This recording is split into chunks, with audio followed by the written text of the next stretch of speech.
Olá, queridos amigos, aqui é o Moacir Mendes e estamos aqui mais uma vez para trazer para vocês a nossa mensagem musical. O título da música de hoje é Vem e eu mostrarei.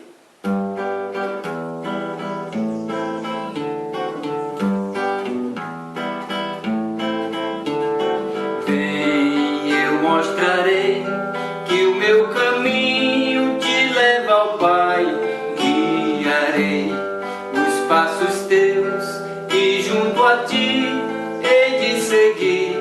Sim, eu irei e saberei como chegar ao fim, de onde vim, aonde vou, por onde irás, irei também.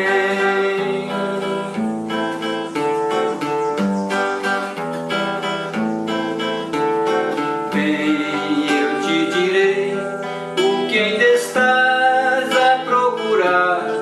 A verdade é como o sol que invadirá o teu coração. Sim, eu irei e aprenderei minha razão de ser. Eu creio em ti, que crês em mim, e a tua luz verei a luz.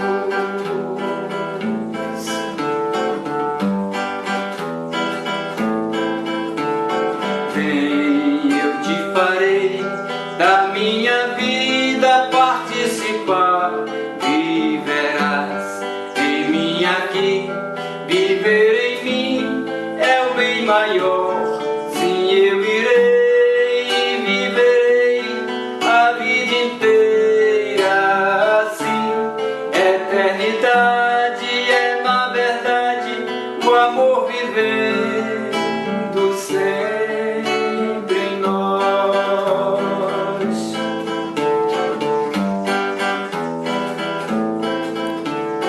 Vem que a terra espera que eu possa e queira realizar com amor a construção de um mundo novo, muito melhor. Sim, eu irei e levarei teu nome aos meus irmãos. Iremos nós e o teu amor vai construir, enfim, a paz, a paz, a paz, a paz.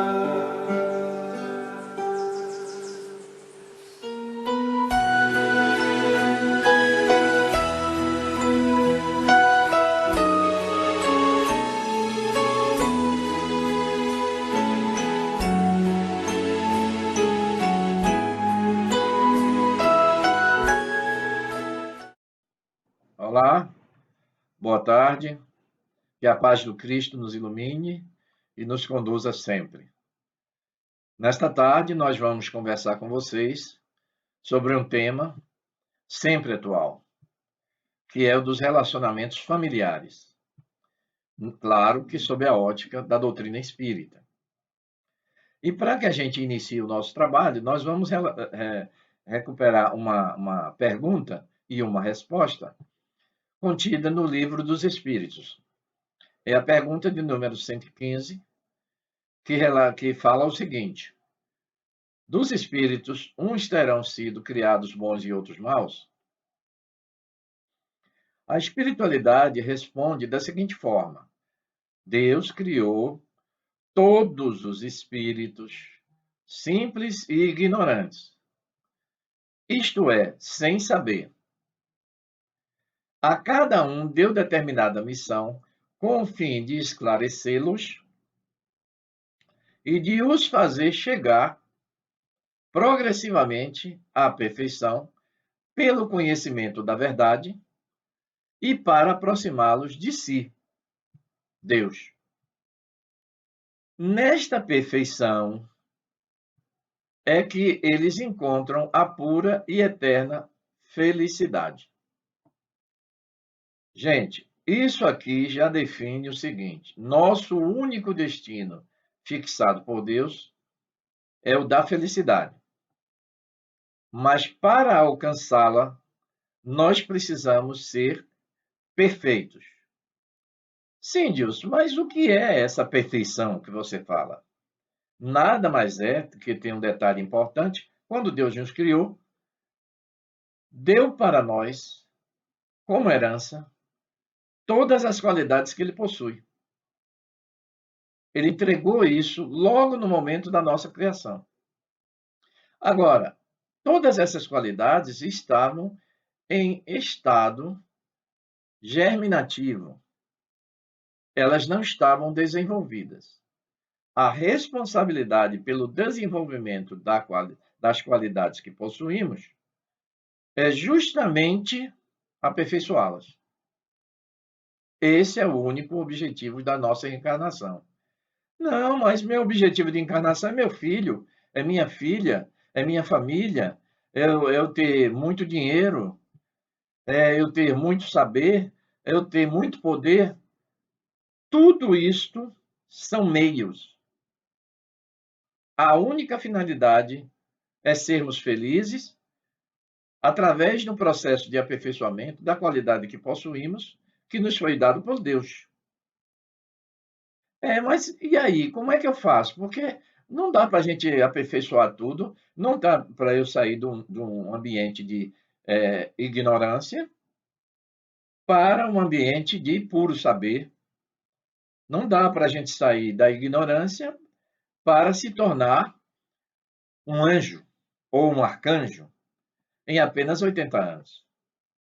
Então, percebendo essa impossibilidade, até porque nós cometemos erros e a cada erro é preciso retornar, corrigir e agir de forma correta. Então, nós vamos ter que fazer isso a par e passo. Cada dia, cada oportunidade, você recebe um período reencarnatório para que você aprenda, desenvolva suas qualidades e se torne uma pessoa melhor.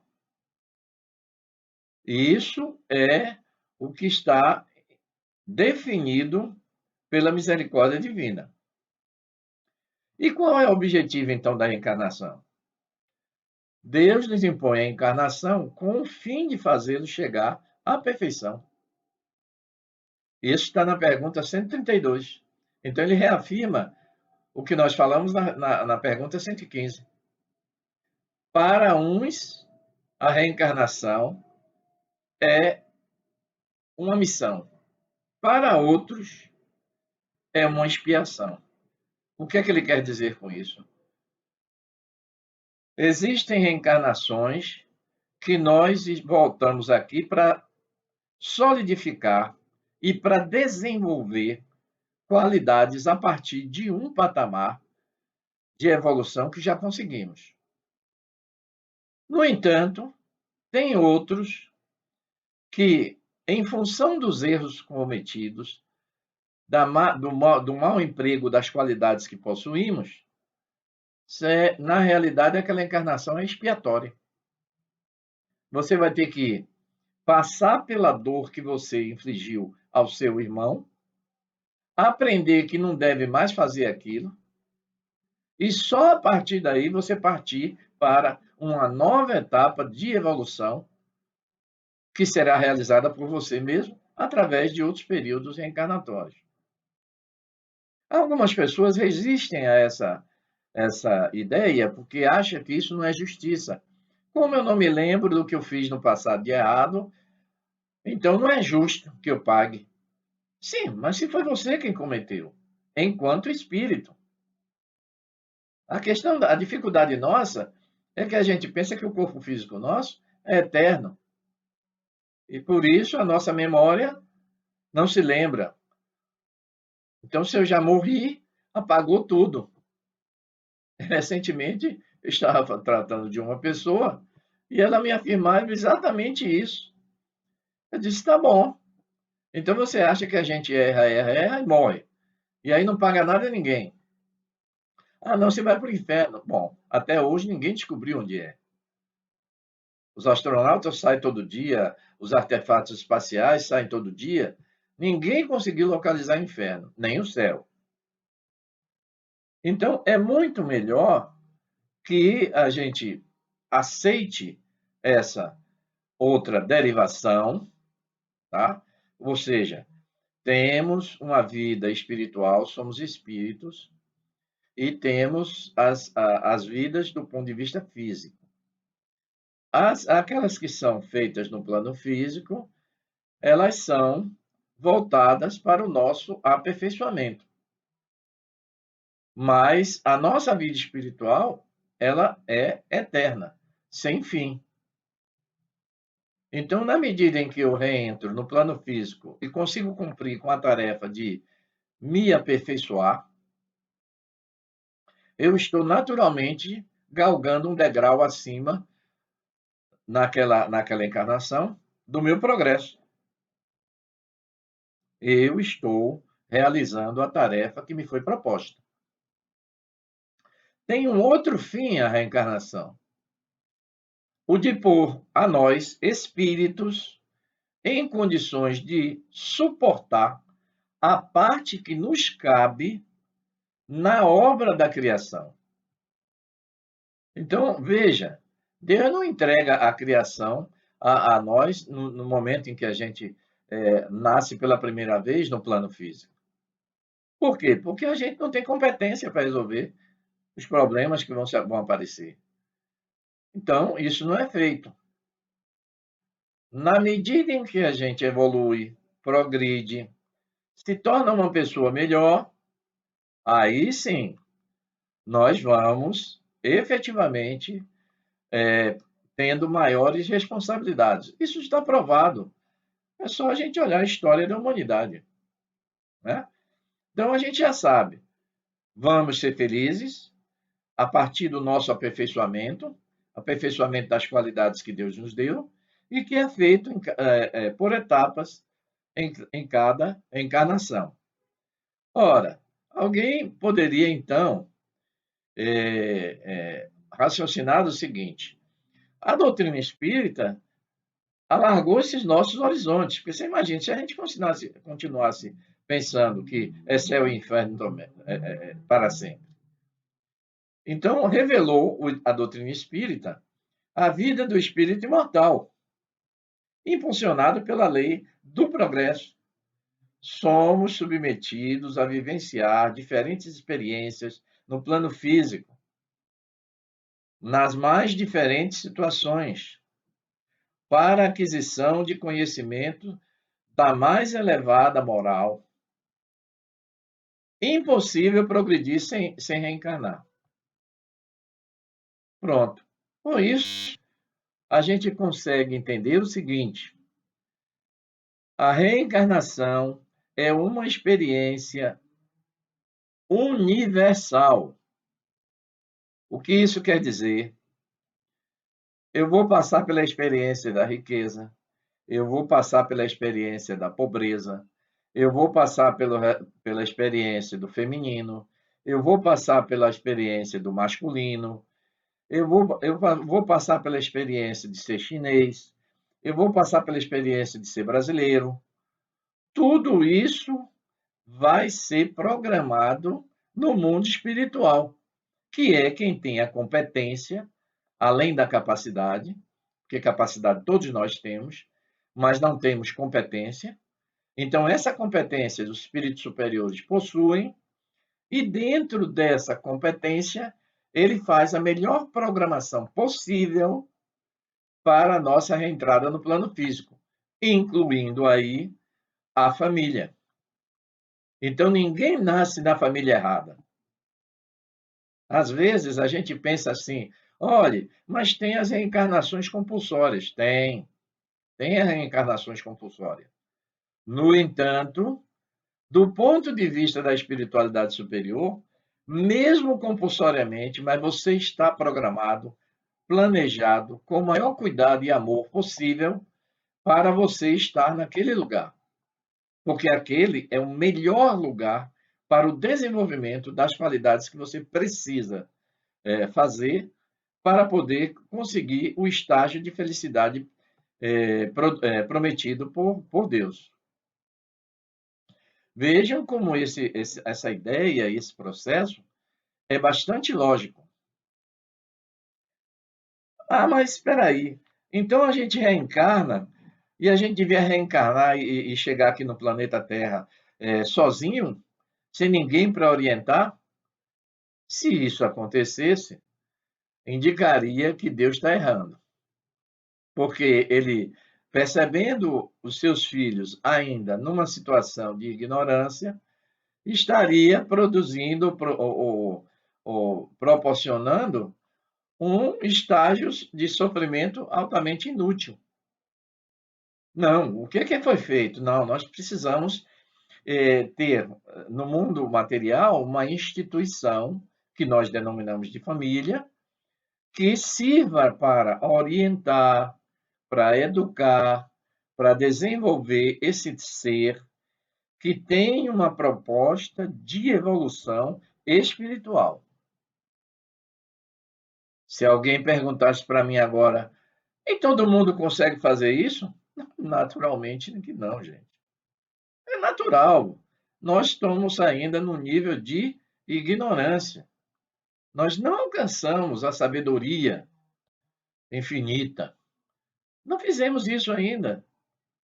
Mas isso não impede que a gente consiga melhorar. Então, todo pai, toda mãe, exceto algumas exceções, como a gente muitas vezes tem a oportunidade de saber, eles ainda cometem erros, mas, de qualquer forma, a gente percebe que existe um amor num nível de desenvolvimento compatível com aquelas pessoas e que essa família vai direcionar os seus filhos para o que elas consideram como melhor. Então, por exemplo, no momento atual, apesar de toda a nossa evolução, o que nós buscamos é preparar nossos filhos intelectualmente para ele enfrentar os desafios da vida. Isso, normalmente, a maioria dos pais, das famílias, dos grupos familiares fazem. Nós poderíamos questionar: e isso é suficiente? Evidentemente que não. Por quê? Porque pressuporia que nós já sabemos tudo. Não é verdade. Não é este o caso. Então, por exemplo, vamos citar aqui alguns tipos de reencarnação, ou, desculpe, de educação, que muitas vezes a gente não dá nenhuma importância. A gente põe nossos filhos para desenvolver o intelecto, mas esquece que os nossos filhos e nós temos um aspecto da nossa constituição que é o aspecto emocional. Será que a gente se debruça para entender o que significa isso? Porque é uma capacidade do ser humano. Ele tem emoções, ele se emociona, ele sabe lidar com isso? Nós, famílias, nos preocupamos em estudar o assunto, de pedir orientação para desenvolver os nossos filhos nessa área emocional? Não sei, cada um responde de acordo com a sua consciência. Ah, tem um outro também. Será que nós trabalhamos com as nossas famílias, os nossos filhos, para desenvolver e educar os seus sentimentos? Sentimentos é uma capacidade do ser humano. Nós temos sentimentos. Será que nós educamos esses sentimentos? Muitas vezes não educamos em nós, porque a gente tem um status de achar que, olha, na realidade, sentimentos são coisas que é para serem cuidadas depois. Aí nós percebemos, nessa humanidade, uma série de pessoas, muitas, sofrendo por questões emocionais, por questões sentimentais. Adentramos uma pandemia agora e as pessoas se sentiram desesperadas, ansiosas, sofrendo. Por quê? Porque não sabem o que fazer com as suas próprias emoções. Não foram educados para isso, não se desenvolveram para isso. Então, a família deve ajudar o espírito no seu desenvolvimento intelectual e moral. O que significa moral?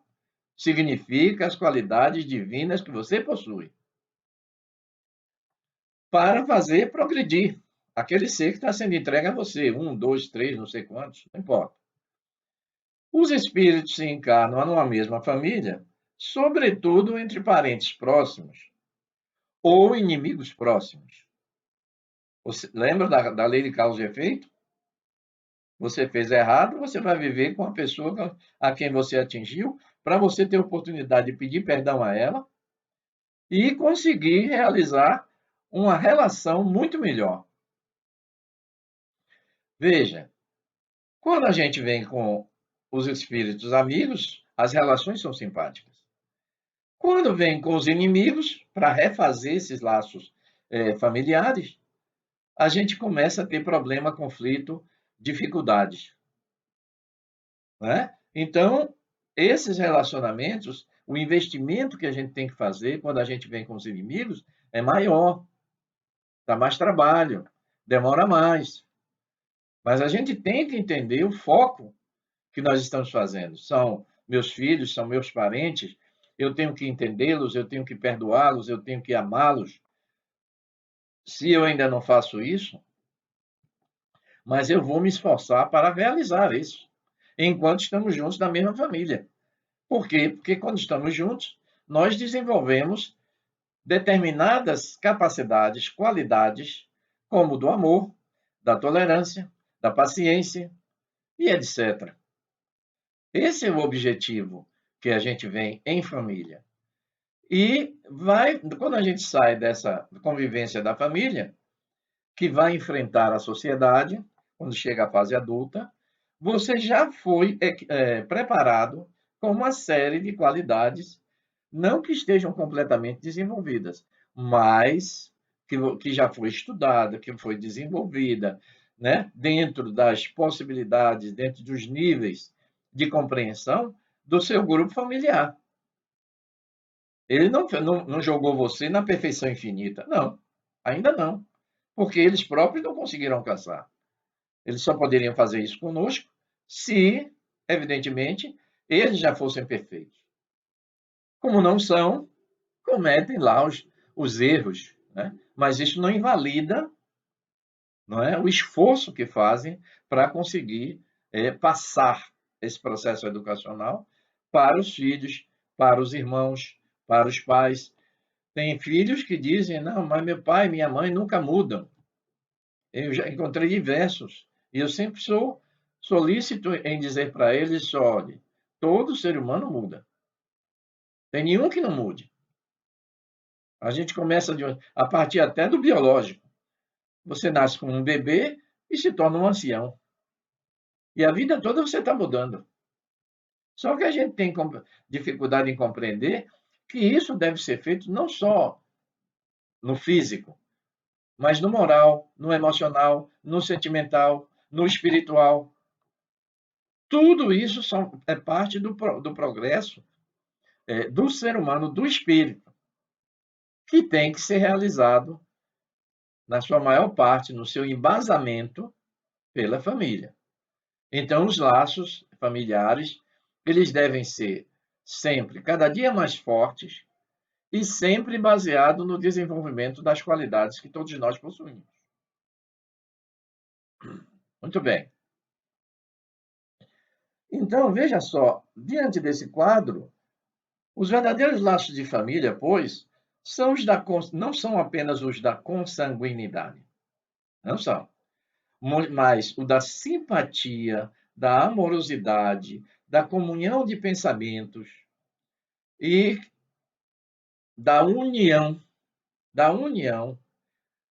antes da encarnação, durante a encarnação e depois da encarnação. Veja que a construção deve ser sólida e, para isso, precisa um esforço enorme. Ah, mas meu pai me tratou mal na infância.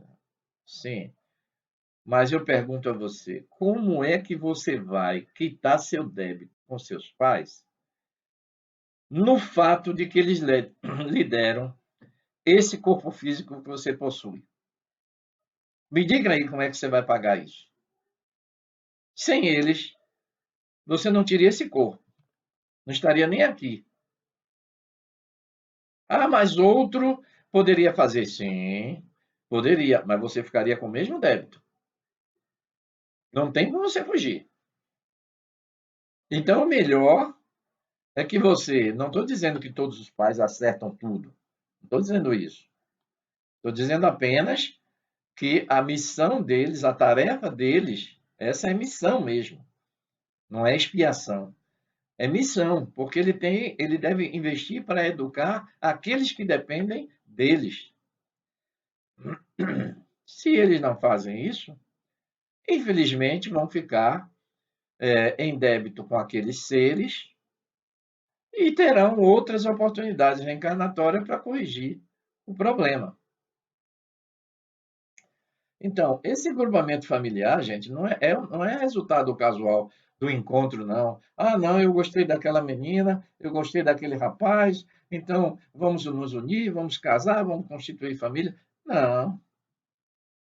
A gente é programado no mundo espiritual para esse encontro. Para esse encontro. Tem nada por acaso. Agora, a gente, por exemplo, olha, eu gostei, eu tenho um compromisso com a minha esposa. Ela é uma mulher bonita, pelo menos para mim. Ah, mas eu já vi uma outra que é muito mais bonita e, além do mais, ainda é rica. Então, eu vou investir na outra e abandono essa aqui. A tua tarefa foi programada, foi feita? Não. Ficou lá pendente. E você, numa próxima encarnação, vai ter a oportunidade? Vai. Mas as dificuldades serão maiores. Por quê? Porque você jogou fora a oportunidade que foi adredemente preparada para você executar a sua missão. Então você ficou só com a expiação. Aí muitas vezes casa com uma pessoa e não consegue se ajustar com aquela pessoa. Depois de algum tempo começa a reparar que aquela outra tem enormes defeitos que você não consegue conviver com ela. Então, isso é uma coisa que a gente tem que observar. Ah, mas como é que eu vou saber a pessoa que. A vida encontra os métodos, encontra os meios de colocar você frente a frente com a pessoa com quem você tem que trabalhar. Isso vale para a sua família, isso vale para seu emprego, sua vida profissional. Ah, eu quero ser advogado. Ah, não, mas meu pai quer que eu seja médico.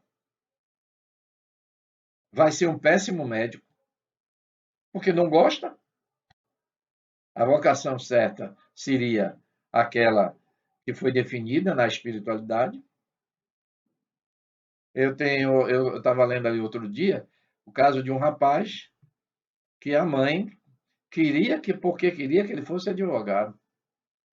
Ele passe, olha o nível de tolerância desse espírito. Fez o curso todo de advocacia. Quando recebeu o diploma, chegou para a mãe e disse: Minha mãe, tome aqui, meu presente para a senhora. Agora eu vou estudar aquilo que eu quero fazer, artes plásticas. Se ele segue a profissão de advogado sem gostar, sem se afinizar, provavelmente iria se comprometer do ponto de vista moral. Provavelmente. Então a gente precisa ter esses alertas aí para nós. Então, existe sempre um compromisso familiar entre nós e aqueles que constituem o nosso grupo familiar. Os inimigos do passado irão reencontrar-se através das reencarnações, visando os reajustes necessários. Reajuste dos sentimentos inferiores. Quem lê o Missionários da Luz, o caso do espírito Segismundo, em que ele é programado para vir numa determinada família, Só que ele, em épocas passadas, tinha matado o pai naquela reencarnação com uma facada no coração. O que aconteceu? Apesar de todo o ajuste que se foi feito no mundo espiritual antes da encarnação dos três, pai, mãe e filho, quando os pais vieram, reencarnaram, se encontraram, casaram, e aí nada da esposa engravidar. Aí foram aos médicos e tal. Não, o que acontece? Por que não pode? Por que não pode? Quem é que está impossibilitado e tal? O médico disse: olha, sua saúde reprodutiva, sua e de sua esposa, não tem problema nenhum. Aí, o que aconteceu? Ele não conseguia engravidar, sabe por quê? Porque ele tinha medo do espírito que ia reencarnar, que tinha sido o assassino dele numa encarnação anterior. Então, ele bloqueava as funções genéticas. O que a equipe espiritual fez?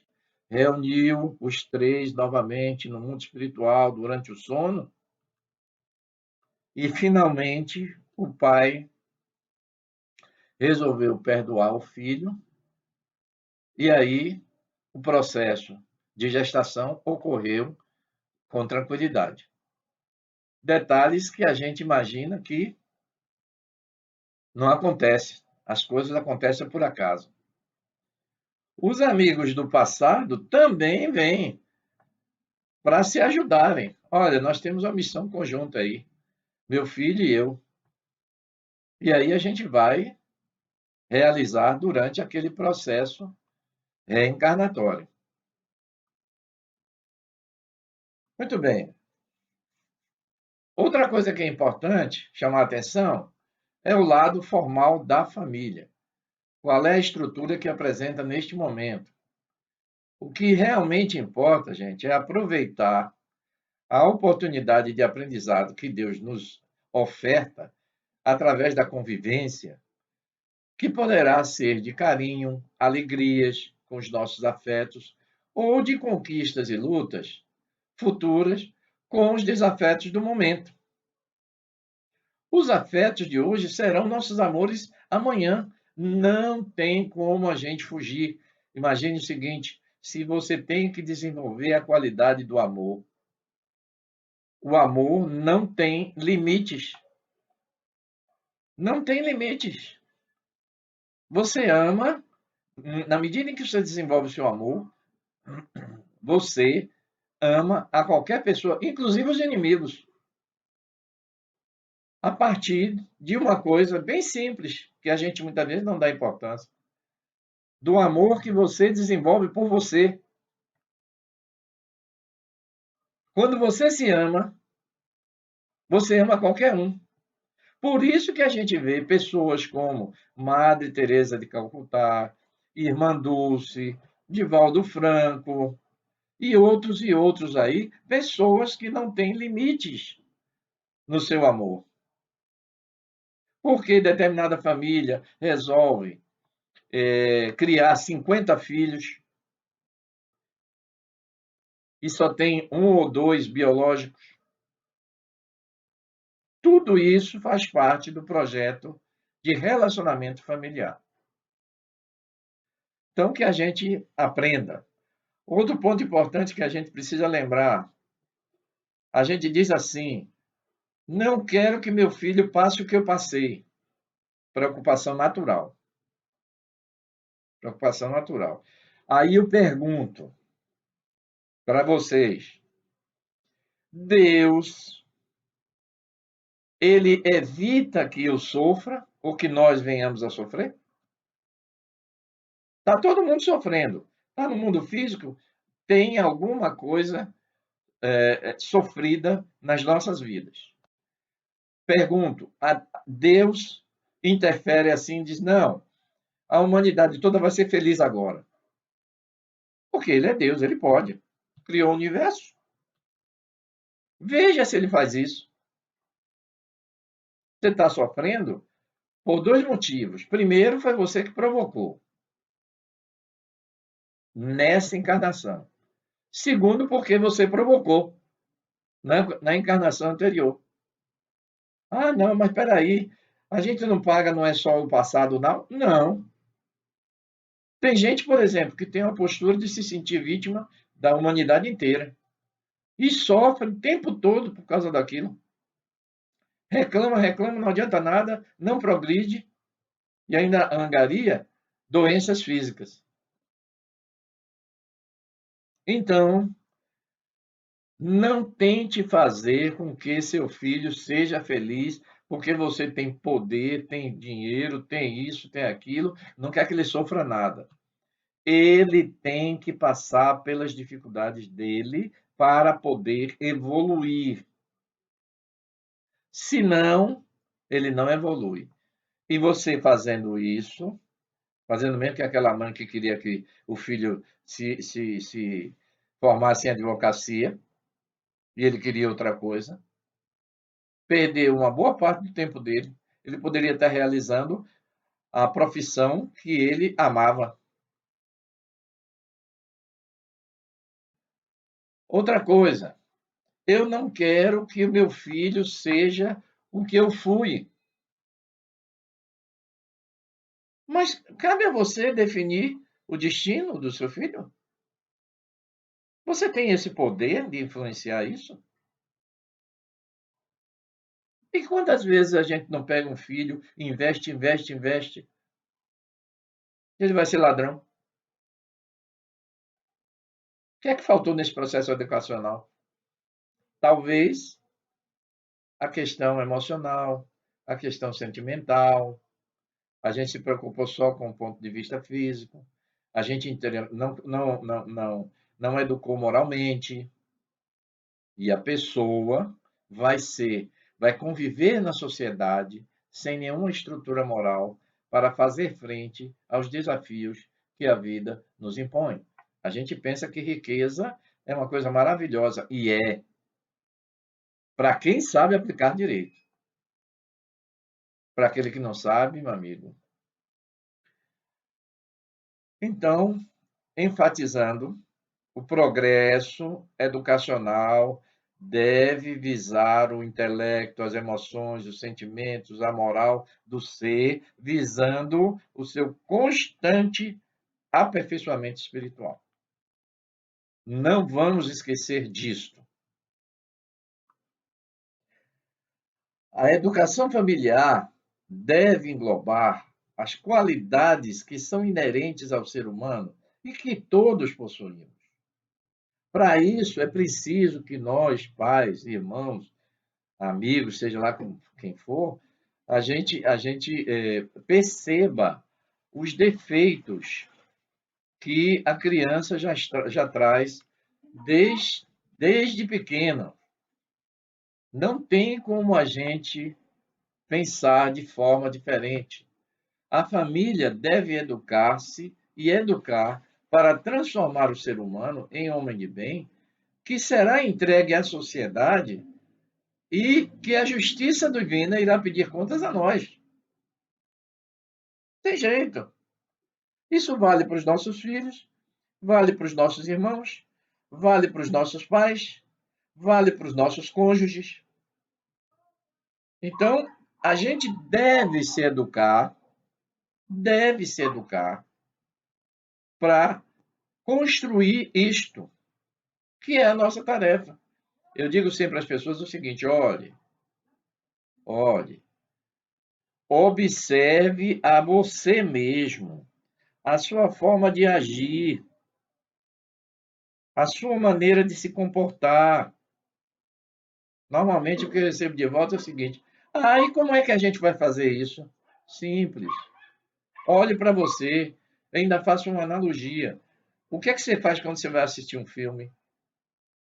Você senta na sua poltrona ou na sua cadeira no cinema e você fica olhando a vida dos outros? Deixa eu ver como é que fulano está vestido, deixa eu ver como é que cicrano se comporta, se ele está comendo pipoca, se ele não está.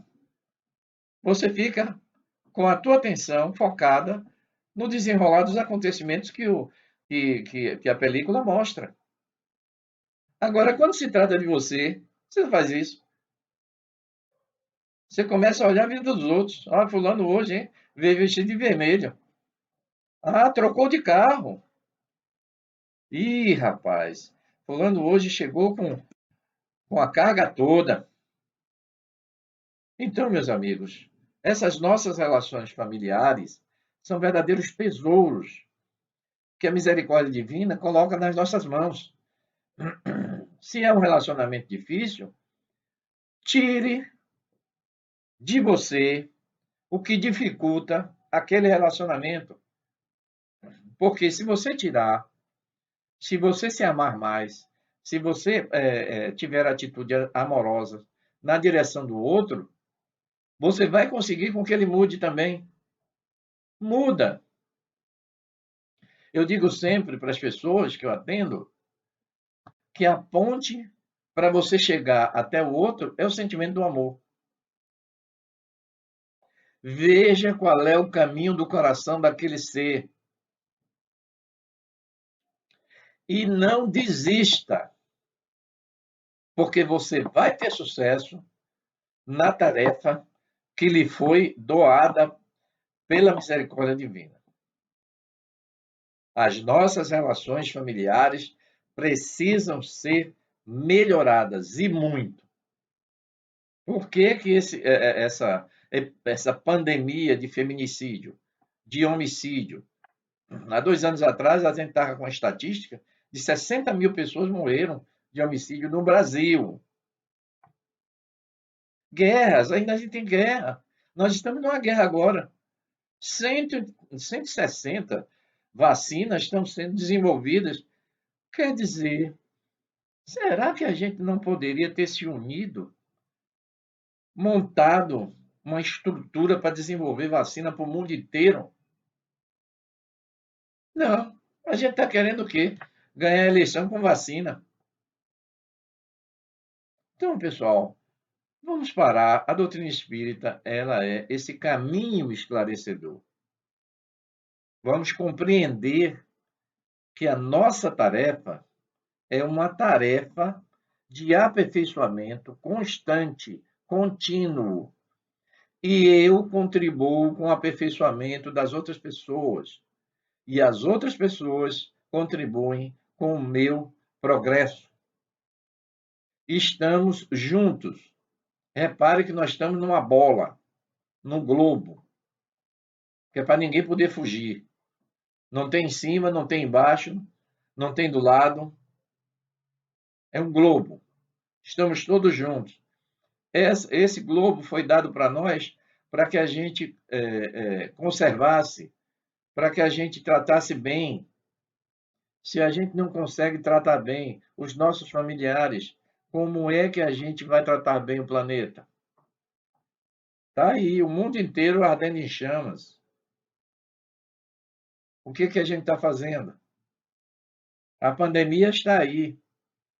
O que é que nós estamos desenvolvendo? A nossa solidariedade, o nosso amor com o próximo, na medida do que a gente puder fazer.